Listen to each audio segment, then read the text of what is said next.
마침내 그날이 왔다. 나라 잃은 서름과 고통을 견뎌온 치욕의 36년. 한반도는 내 나라 내 땅에서 열릴 새날에 대한 희망으로 가득 찼다. 그리고 그 희망의 싹을 틔울 지도자들이 한국 정치의 전면에 등장했다.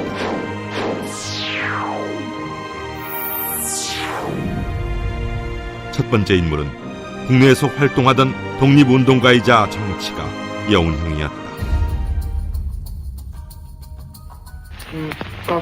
世界の体制と帝国の現状とに鑑み 일왕의 항복 직전인 1945년 8월 15일 아침,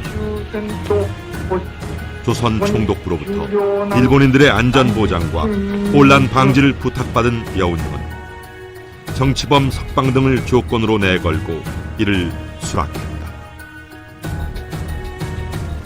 여운형은 다음 날인 16일 조선 건국준비위원회, 약칭 건준을 조직해 각 지역의 치안을 담당하며 새로운 국가의 건설을 준비했다.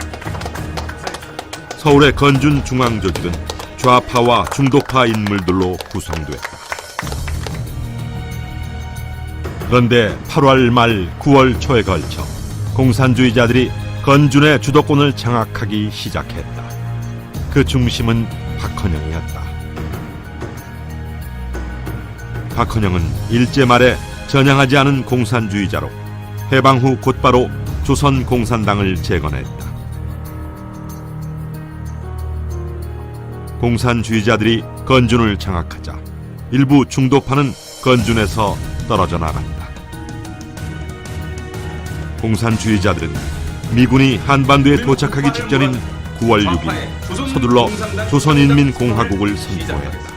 자, 앞으로 여러분들은 새로운 조선을 맞이하여 새로운 역사를 써내려갈 것입니다. 조선공산당 곧 도착할 미군에게 자신을 한국의 대표적 정치 세력으로 내세우고자 한 것이다.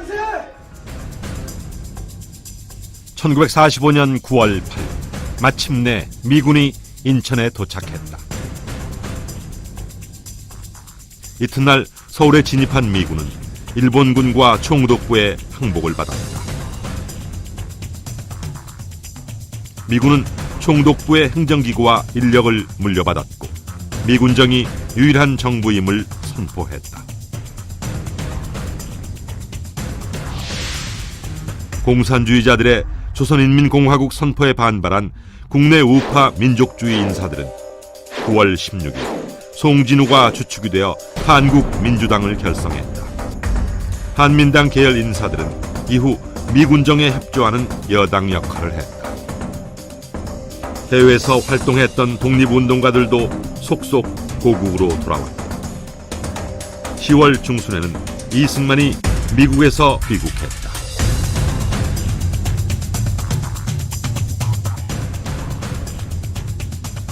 미국 국무부는 그의 귀국을 달가워하지 않았다. 철저한 반소, 반공주의자인 그가 한국에서 미소 양국의 협조 관계에 악영향을 끼칠 것을 우려했기 때문이었다. 하지만 이승만은 도쿄에 있던 또 다른 반공주의자 메가더의 도움을 받아 귀국할 수 있었다.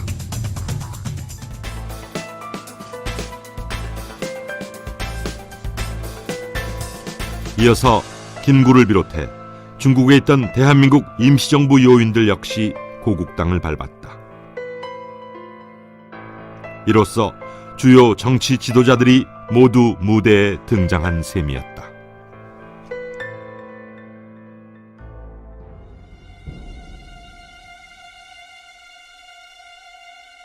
(1945년 12월) 하순 초특급 강진이 남한 정계를 강타했다.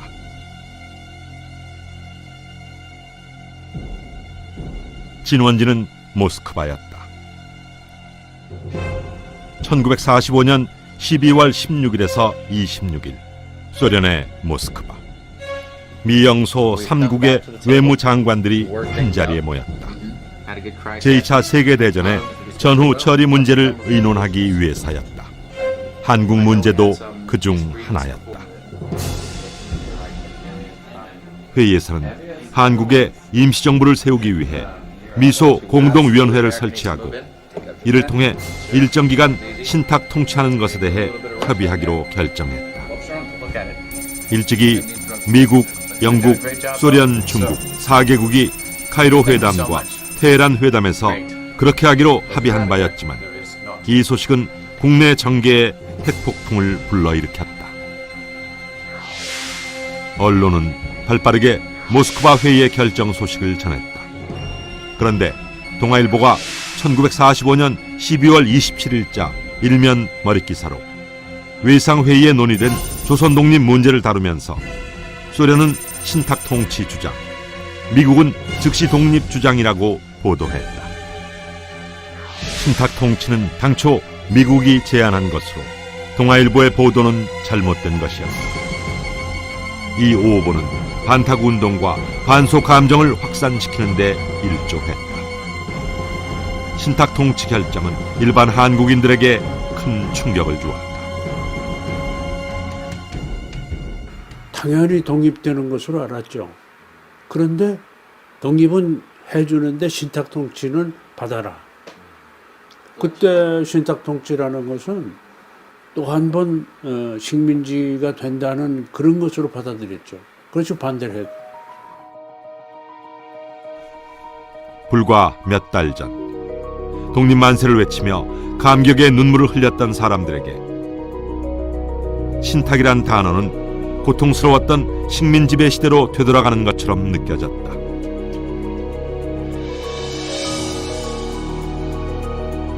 이는 전민족적인 반발을 불러왔다.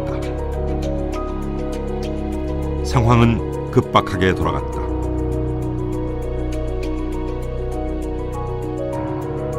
이튿날인 12월 28일 저녁, 김구가 이끄는 임정은 각계 대표자들을 모아 신탁 통치를 막자는 대책회의를 열었다. 이들은 다음 날인 29일 탁치 반대 국민 총동원위원회를 결성하고 강력한 반탁 운동을 시작했다. 임정 세력은 30일 반탁 시위를 촉구하는 보고를 발표하면서 미군정에 소속된 한국인 직원과 경찰은 앞으로 미군정 대신 임시정부의 명령에 따르라고까지 했다. 미군정의 입장에서 보면 이는 자신에 대한 쿠데타를 선동한 것이었다.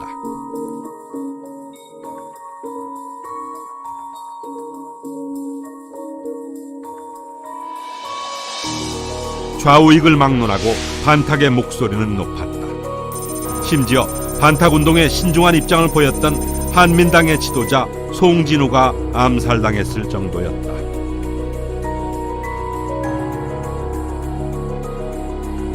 그런데 1월 3일 반탁 시위인 줄 알고 서울운동장에 모였던 대중은 일대 혼란에 빠졌다. 신탁 통치 찬성을 뜻하는 모스크바 협정 지지 시위였던 것. 박헌영을 중심으로 한 공산주의자들이 돌연 태도를 180도 바꾼 것이다. 5년만 참으면은 독립할 수 있다. 뭐 이렇게 우리가 이해를 할 수 없는 그런 해명을 했죠. 왜 공산주의자들은 돌변했을까?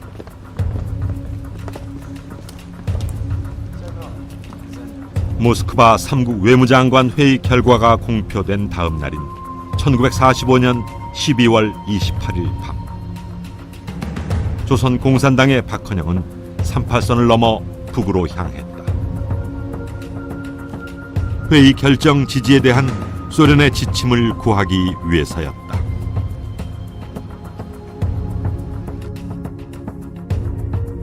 스탈린은 김일성과 박헌영에게 모스크바 회의의 결정을 지지하라는 지령을 내렸다.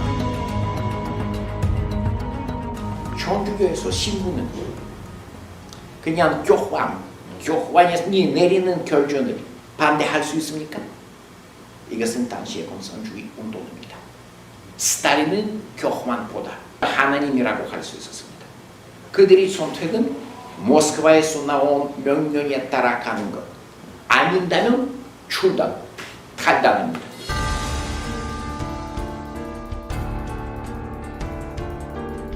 이미 38선 이북을 공산화하기 시작한 스탈린은 미소 공유에서 통일 임시정부를 세울 때 공산당이 참여해서 핵심 요직을 차지하게 할 계획이었다.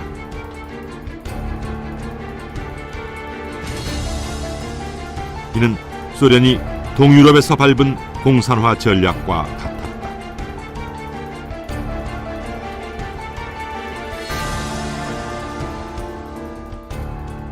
동유럽에서 어떤 일이 있었냐면 소위 연립정권을 구성해서 거기 참여를 합니다. 참여하는데 뭐 총리, 대통령 이런 거 다 맞지 않아요. 중요한 거 뭐 내무장관, 그다음 국방장관 이런 것만 딱 요구해요. 그러니까 무력을 장악하는 거죠.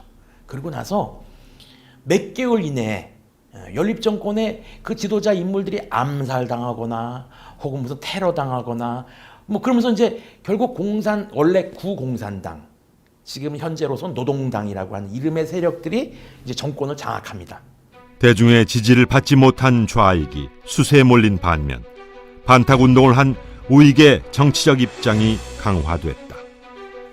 이처럼 38선 이남에서 모스크바 3국 외무장관회의 결정에 대한 찬반으로 분열 대립하고 있는 동안 평양에서는 소련의 계획대로 일사불란하게 공산화가 진행되고 있었다.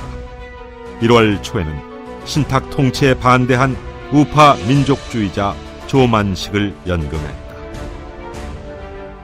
2월 8일 소련군과 북조선 공산당은 북조선 임시인민위원회를 설립하고 위원장에 김일성을 선임했다. 이는 북한에서 법령을 제정하고 집행하는 중앙행정주권기관, 즉 사실상의 단독정부였다. 3월에는 지주들의 땅을 빼앗아 농민에게 나누어주는 토지개혁에 돌입했다. 토지개혁은 20일 만에 종료됐는데 지주들은 토지를 빼앗기고 거주지로부터 추방됐다. 토지개혁의 실무를 맡은 농촌위원회 위원 9만여 명은 북조선 공산당에 가입해 북한 사회주의 체제의 확고한 기반이 됐다. 소련은 토지개혁에 이어 사회개혁도 단행했다. 공산주의에 반대하는 인사들을 친일파, 반동분자, 반민주 분자라 하여 숙청했고 북한 중요 산업시설의 90%를 국유화했다.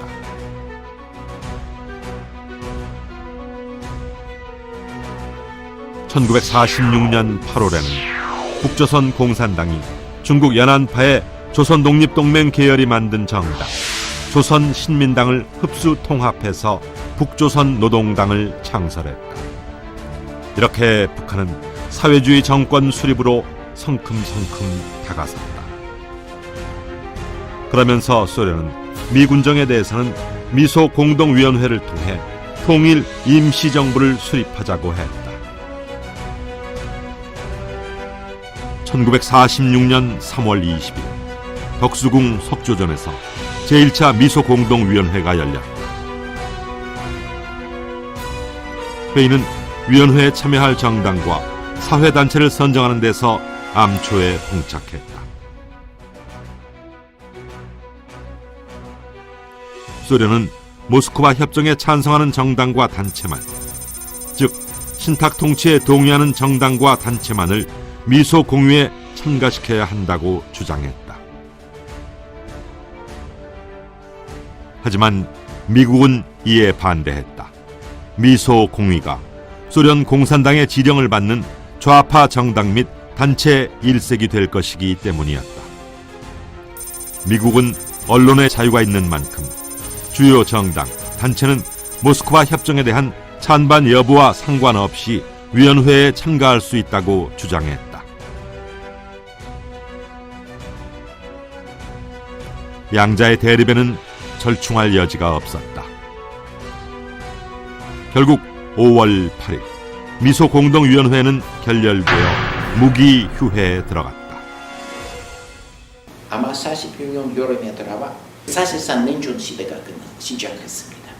그래서 소련은 이와 같은 통일 국가를 필요 없다고 판단하는데 미소 공동위원회는 그냥 그 분단화의 중단화 아니면 분단화에 대한 책임을 피하기 위한 기구에 불과했습니다.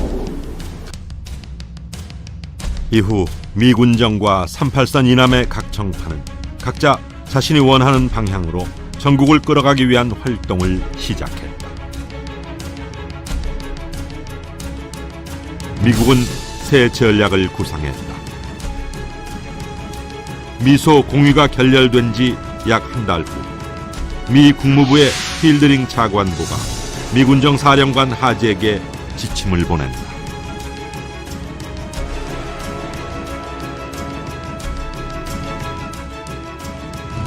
미국은 언론 자유의 원칙이 존중되어야 한다고 고수한 반면 소련은 확고한 반소 입장을 가진 조선 지도자들을 조선 임시정부에서 배제하려고 결심했기 때문에 미소 공위가 결렬되었다고 할 수 있다. 이 지도자들은 일본의 항복 이후 조선으로 귀국한 나이 많은 망명객 집단을 구성하고 있다. 미 국무부가 미소 공위 결렬의 원인으로 지목한 나이 많은 망명객 집단은 누구일까? 임시정부하고 이제 이승만 대통령을 지칭하는 게 아닌가. 미국의 국무부 관리들은 이승만에 대해서 매우 부정적이었습니다. 왜냐하면은 우리가 잘 알다시피 미국과 소련은 서로 협조하면서 전쟁을 하고 있었는데 이승만 대통령은 2차 대전 이전부터 미 국무부를 찾아다니면서 소련을 경계하라고 여러 차례 경고를 했습니다. 해방 이후에 이승만이 귀국한 이후에도 소련과 협조하는 정책에 대해서는 반대를 했었기 때문에 미국의 특히 국무부 관리들은 이승만에 대해서 매우 부정적이었다 이렇게 말씀드릴 수 있겠고 김구 선생 같은 경우에는 임시정부가 미군정을 접수해서 정부 행세를 해야 된다고 했기 때문에 그 이후로부터는 김구에 대해서 매우 미국도 부정적이었다. 미 국무부는 이승만과 김구를 배제하고 미국의 정책에 협조할 새로운 세력을 양성하라고 미군정에 지시했다. 미군정은 이 지침에 따라 새로운 인물을 모색했다. 1946년 6월 30일 미 군정청 하지 사령관이 성명을 발표한다.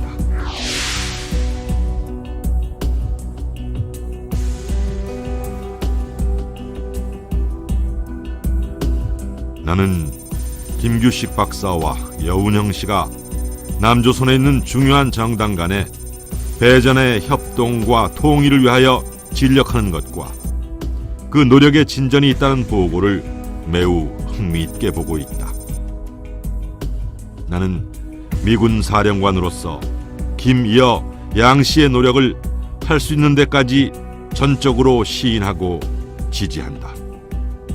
미국의 새로운 전략은 온건한 중도파, 즉 중도 우파인 김규식과 중도 좌파인 여운형을 내세운 좌우 합작이었다. 이에 1946년 초여름부터 미군정의 후원 아래 김규식과 여운형의 좌우 합작 운동이 추진되었다. 하지만 이 운동은 전국의 주도적 흐름이 되지 못했다.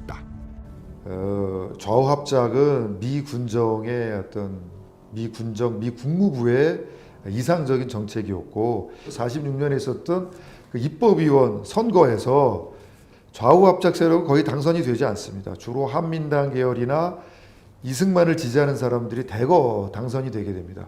자, 이런 것을 봤을 때 현실에서 이 좌우 합작 정책이라는 것이 굉장히 벽에 부딪혔다. 현실적인 힘을 가지고 있는 사람들과는 융합할 수 없는 그런 정책이었다. 자유민주주의 원칙에 입각한 미국은 한국에서 좌우 합작을 강압으로 만들어낼 수는 없었다. 결국 1946년 5월 이후 미국은 모스크바 3상회의 결정을 실천하려고 중도파의 좌우 합작이라는 정책으로 시간을 낭비한 셈이었다. 한편 미국이 중도 세력을 지원하고 우익 진영을 견제하자 이승만과 김구는 미군정에 대립적인 자세를 취했다.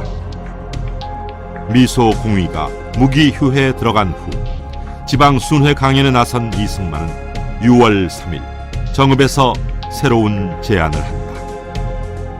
이제 우리는 무기 휴회된 공위가 재개될 기색도 보이지 않으며 통일 정부를 고대하나 여의하지 않으니 우리 남방만이라도 임시정부 혹은 위원회 같은 것을 조직하여 38선 이북에서 소련이 철퇴하도록 세계 공론에 호소하여야 될 것이니 여러분도 결심하여야 될 것입니다. 당시 이승만의 이 발언은 남한 단독정부 수립을 제창하는 발언으로 간주되어 많은 비판을 받았다. 그는 왜 이런 발언을 했던 것일까? 첫째로 미소공위가 이미 희망 없는 허상으로 돌아갔다는 사실을 그는 똑똑하게 목격했습니다. 뿐만 아니라 그가 체질적으로 가지고 있었던 반공주의적 시각에서 볼 적에 이미 북한은 미국보다 훨씬 더 탁월한 소련의 동화 정책에 의해서 전국의 인민위원회 조직이 끝난 상황이었습니다. 따라서 그 스스로 남한만이라도 자유민주주의적 체제를 구축하는 것이 축복이라고 판단했을 수 있습니다. 미 군정이 자신을 좌우합작 운동에서 제외하자 이승만은 직접 미 국무부를 상대하여 대한 정책을 바꾸려 했다. 그는 1946년 12월부터 이듬해 4월까지 미국에 머물면서 미국 정부를 상대로 조속히 선거에 의해 정부를 구성할 것을 주장했다. 하지만 그때까지만 해도 미국의 입장은 미소 공위를 통해 한국 문제를 해결하겠다는 것이었기 때문에 미국 정부 측 인사들은 이승만의 주장에 귀를 기울이지 않았다.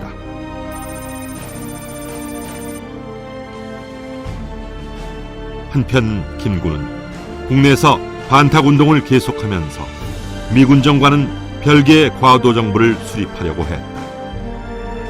김구는 신탁 통치에 반대하는 우익 진영의 정당과 사회단체를 모아서 국민의회를 구성하고 이 기구를 통해 새로운 임시정부를 조직하려 했다.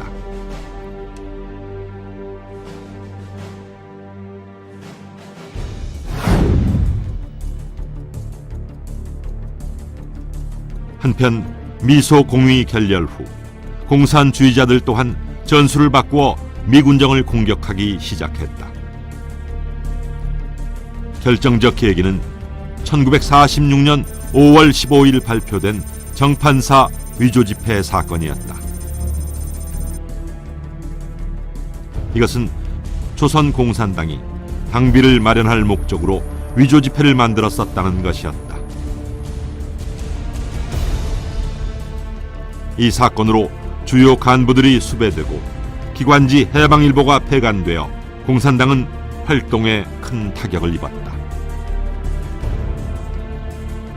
수세에 몰린 조선공산당은 1946년 7월 수세에서 공세로 전환하는 신전술을 발표했다. 미 군정에 타격을 주는 전면적인 대중투쟁을 벌인다는 것이었다. 좌익은 9월 주요 도시에서의 총파업 투쟁에 이어 10월에는 대구를 중심으로 대규모의 시위와 봉기를 일으켰다. 이 때문에 정치 사회적 혼란과 경제적 곤란이 가중됐다.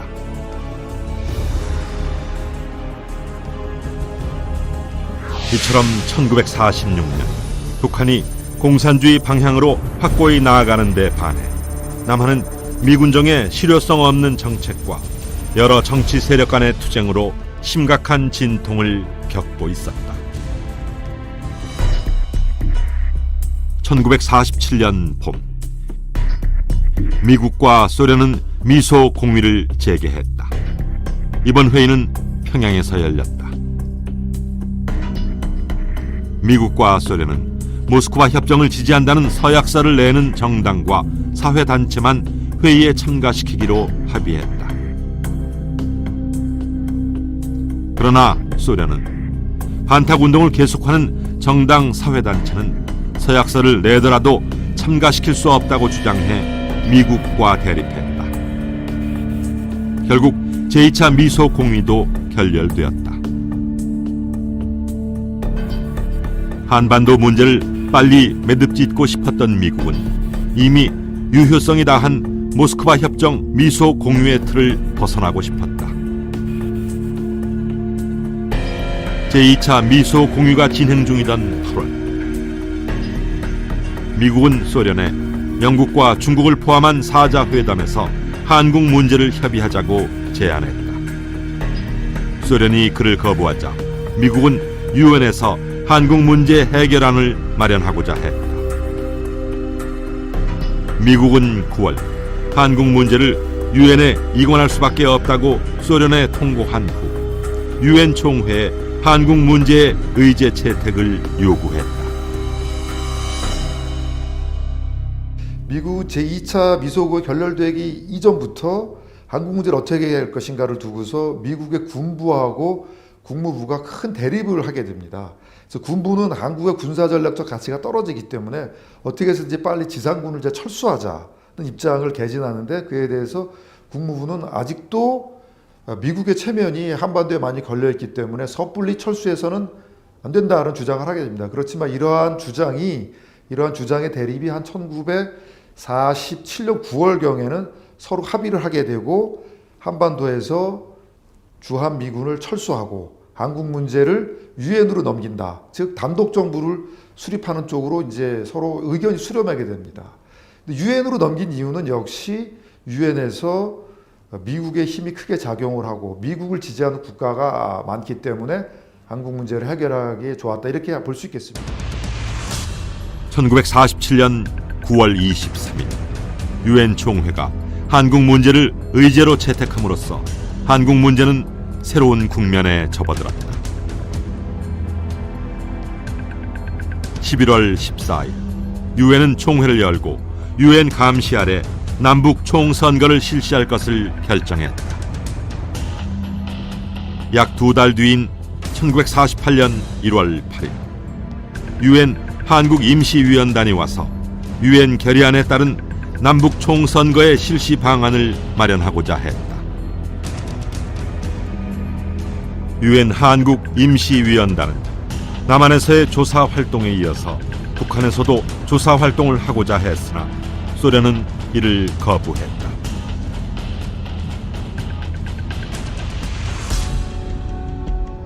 결국 유엔은 2월 26일 소총회를 열고 유엔의 감시가 가능한 지역, 곧 남한에서의 선거를 결정했다. 3월에 제정된 선거법에서는 남북한 인구 비례에 따라 국회의원 정수를 남한 200명, 북한 100명으로 정했다. 50 재헌 선거는 통일을 지향하고 있었던 것이다.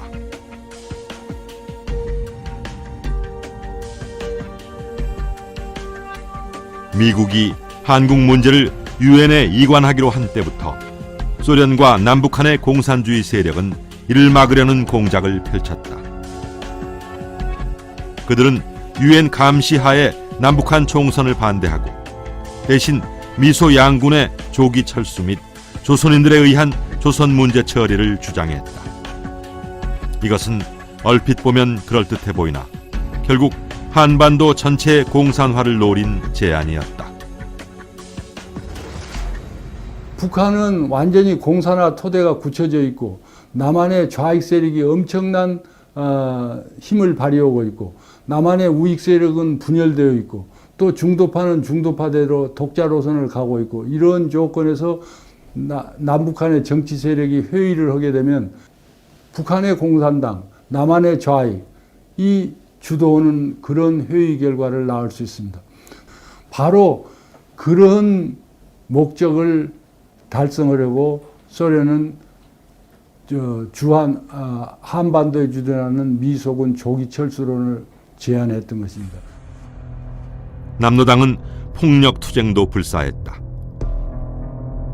1948년 2월 7일 남노당계 노동자, 농민, 학생들이 단독선거, 단독정부 반대를 내걸고 파업과 시위를 벌여 전국 곳곳에서 경찰과 유혈 충돌했다.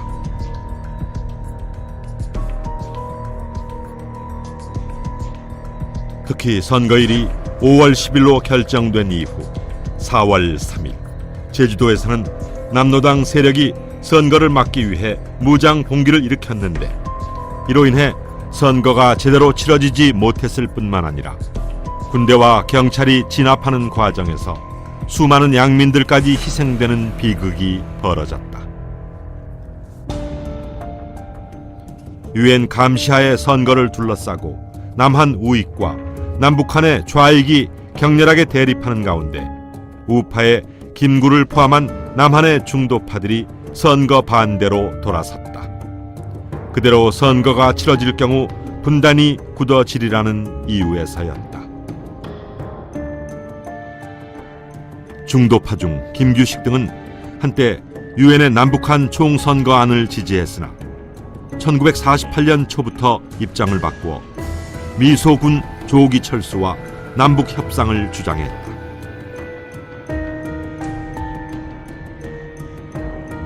이승만처럼 유엔 감시하에 남북한 총선거를 지지한 우파 지도자 김구도 1월 말부터는 미소군 철수 및 남북 지도자 회의에 동조했다.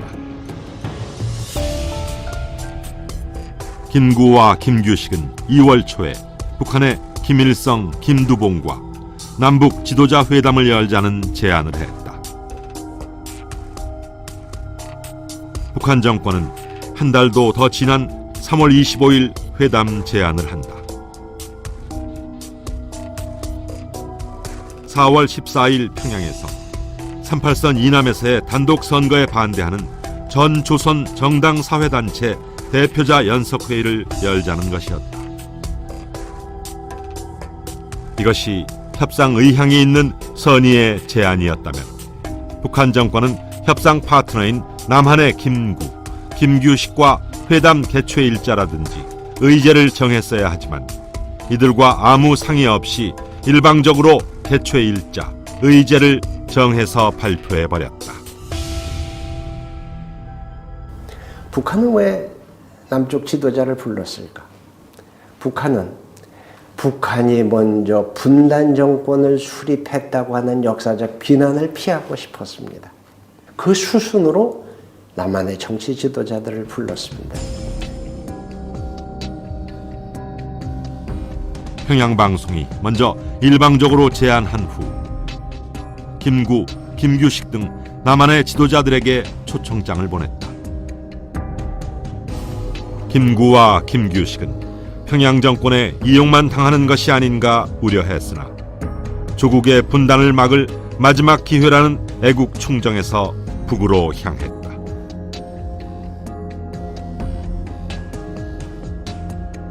평양에서의 연석회의는 처음부터 끝까지 남한의 단독 선거를 비난하는 결의로 이어졌다. 협상이라 할 만한 게 없었다.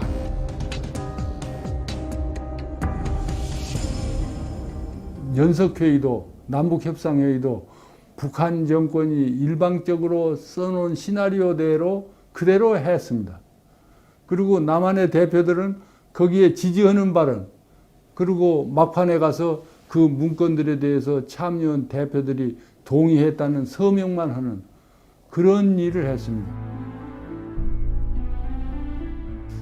배후에는 소련이 있었다. 회의가 열리기 일주일 전 소련 공산당 정치국이 평양의 점령군 사령부로 보낸 문건이 이를 뒷받침한다. 문서의 내용은 2주 후 연석회의에서 채택한 결정서 내용과 거의 일치했다. 5월 5일 김구 일행이 서울로 돌아왔다. 조국의 분단을 막고자 한 충정은 소련과 북한의 계략으로 인해 아무런 성과를 이루지 못했다. 선거 불과 닷새 전이었다.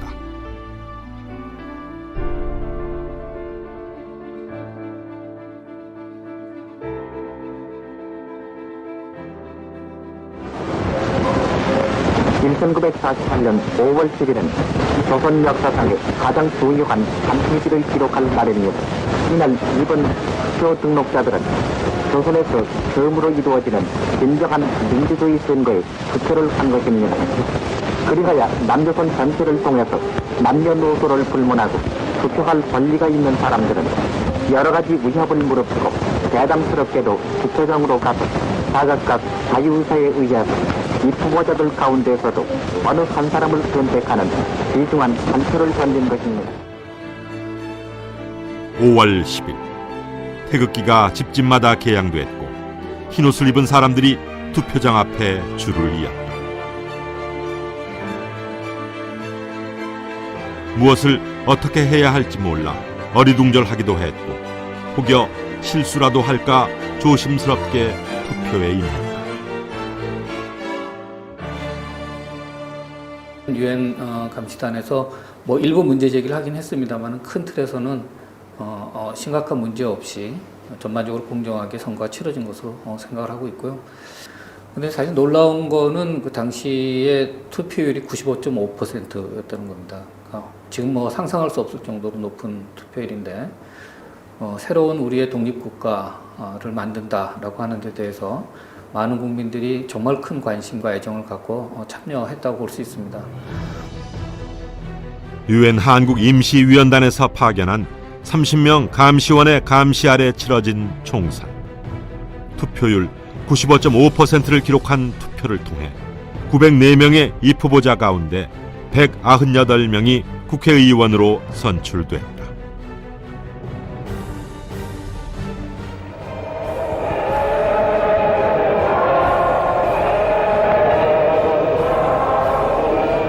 (5월 31일) 제헌국회가 개원했다. 헌법을 제정했다 하여 이름 붙여진 대한민국 최초의 국회였다. 의장에는 이승만이 선출됐다. 이 국회는 전 민족을 대표하는 국회이며 이 국회에서 탄생하는 정부는 민정부 완전한 한국 전체를 대표한 중앙정부임을 이에 또한 공고하는 바입니다.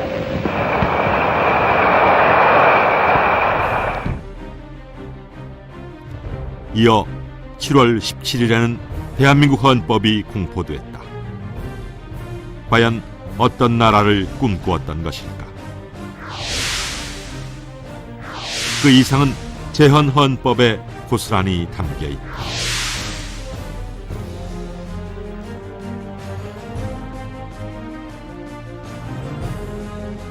제1조 대한민국은 민주공화국이다. 제2조 대한민국의 주권은 국민에게 있고 모든 권력은 국민으로부터 나온다. 그 제헌헌법 속에 이 새로운 나라는 세계사의 흐름인 자유와 민주와 시장경제의 방향으로 가야 되겠다. 그것을 확실히 해줬고 국민에게 주권이 있다고 하는 국민주권 국가를 선언하고 그러한 국민의 기본권을 보장하기 위해서 권력을 제한하고 더군다나 이 한반도에는 유일한 주권 국가는 대한민국만이다라고 함으로써 국가적 정통성도 명확히 한 점을 우리가 기억해야 할 것입니다. 7월 20일에는 국회의원에 의한 간접선거로 초대 대통령 선거가 치러졌다.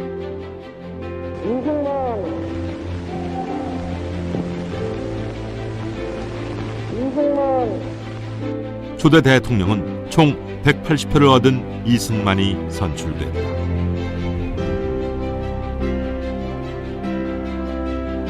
마지막 사람 대통령이라는 영광스러운 이름으로 내기가 대비시는 것을 말로는 간절히 말씀드립니다.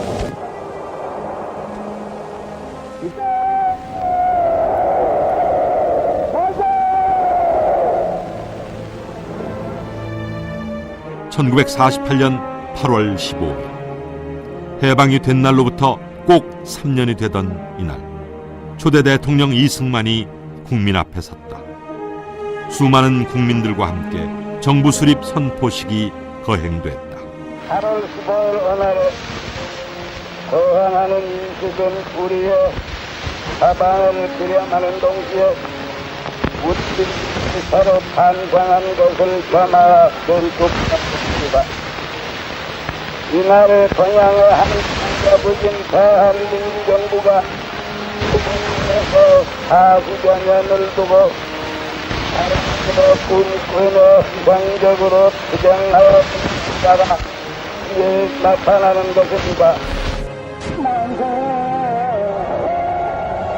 마침내 독립정부가 수립됐다. 1910년 한국이 일제 강점된 지 38년 만이었고 만 3년에 걸친 미군정 시대도 막을 내렸다. 민족이 그토록 염원하던 독립국가가 마침내 대한민국이란 이름으로 새롭게 태어난 것이다. 한편 1948년 12월 12일 열린 유엔 총회는 유엔의 한국 문제 결의가 제대로 이행됐음을 확인하고 대한민국 정부가 한반도의 유일한 합법 정부임을 승인하는 결의를 채택했다.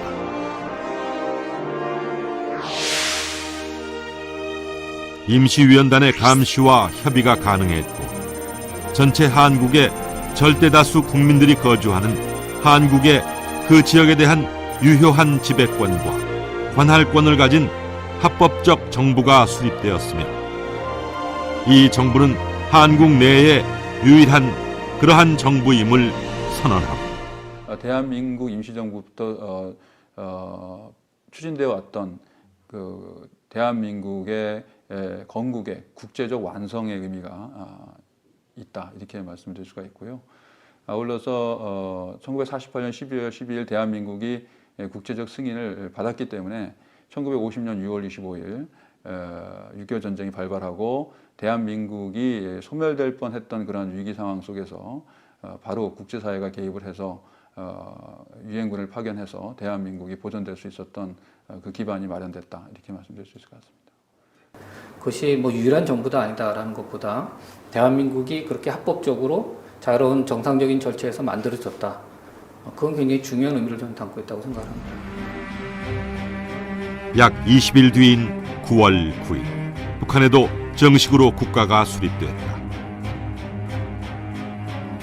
북한에서는 이미 4월에 국호를 제정하고 헌법 초안을 통과시켰다.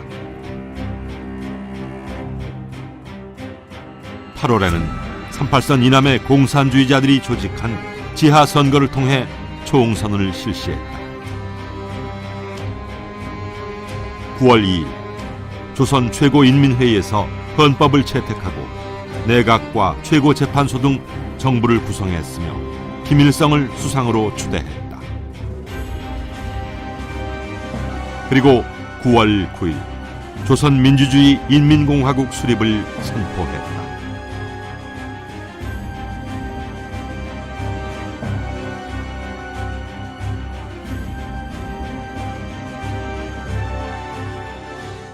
북한은 기다리고 있었습니다. 왜? 8월 15일 대한민국 선언까지 기다렸습니다. 이유는 무엇일까? 책임 문제입니다. 책임을 회피하는 방법입니다. 신생 대한민국은 모든 것이 잘 갖추어진 나라는 아니었다. 하지만 대한민국은 한민족 역사상 최초로 국민이 주권을 행사하는 나라였으며 국민 각자가 자유롭게 자신의 재능을 펼치고 땀 흘려 일한 대가를 보상받을 수 있는 체제를 지향했다. 해방 3년이 사실은 준식민지도 아니고 식민지도 아니고 해방도 아니고 독립도 아닌 매우 어정쩡한 국가 상태를 유지했었습니다. 그러다가 1948년에 국가가 수립되었던 것은 일제 35년의 청산, 국민국가의 탄생, 자본주의 경제체제의 도입 이런 것들이라는 점에서 분명히 절반의 축복이었으면 틀림이 없을 겁니다.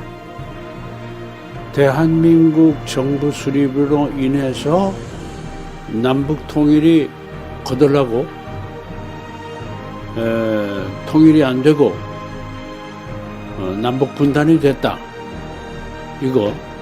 이런 논리는 사실에 맞지 않아요. 왜 그러냐 하면은 이북에서는 이미 인민위원회를 만들어서 사실상의 국가를 만들었어요. 건국하고 있는 거예요. 감춰놨어요.